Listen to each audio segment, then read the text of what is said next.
Welcome to Hill's Half-Acre Lava Flow.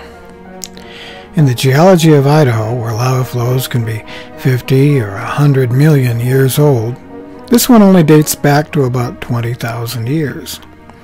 It's thought that a meteor strike in Oregon created a hotspot that the moving continent coasted over, and that caused a number of volcanoes to emerge across Idaho's Snake River Plain. 20,000 years, and life here is just gaining a tenuous hold over the rock as the lichen and bacteria break down the rock into good old dirt. Here we see a healthy fern growing in a small crevasse with very little sunlight.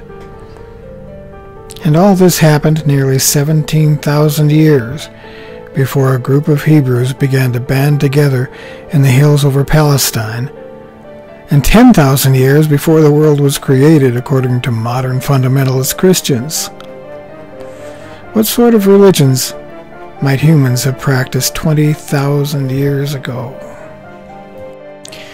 Religions were shared with one another for thousands of years. We know about many of them, but we don't know much about what happened more than 3,000 years ago.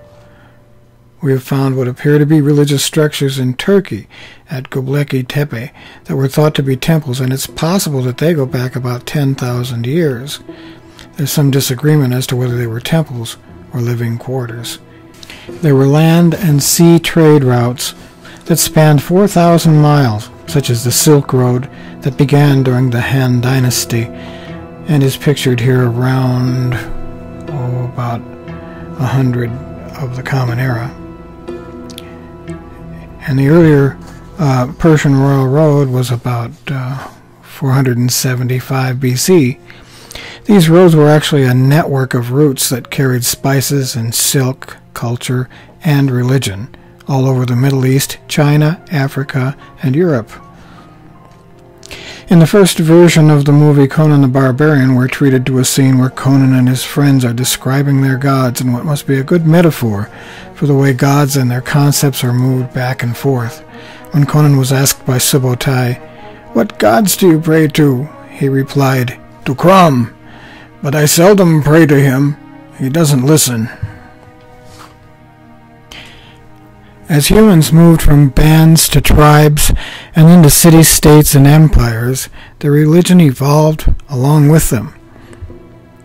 Perhaps hundreds of thousands of years ago, people were engaged in magic, taboo, and propitiation.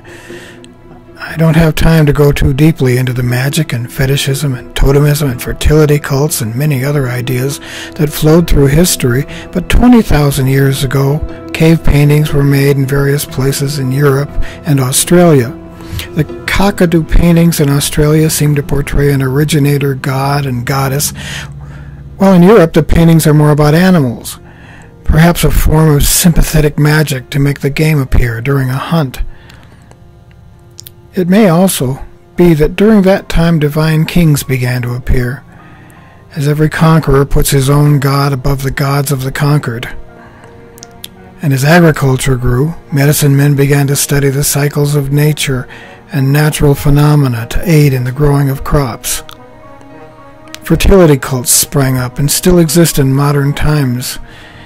Fertility cults depicted as such things as the Venus of Willendorf.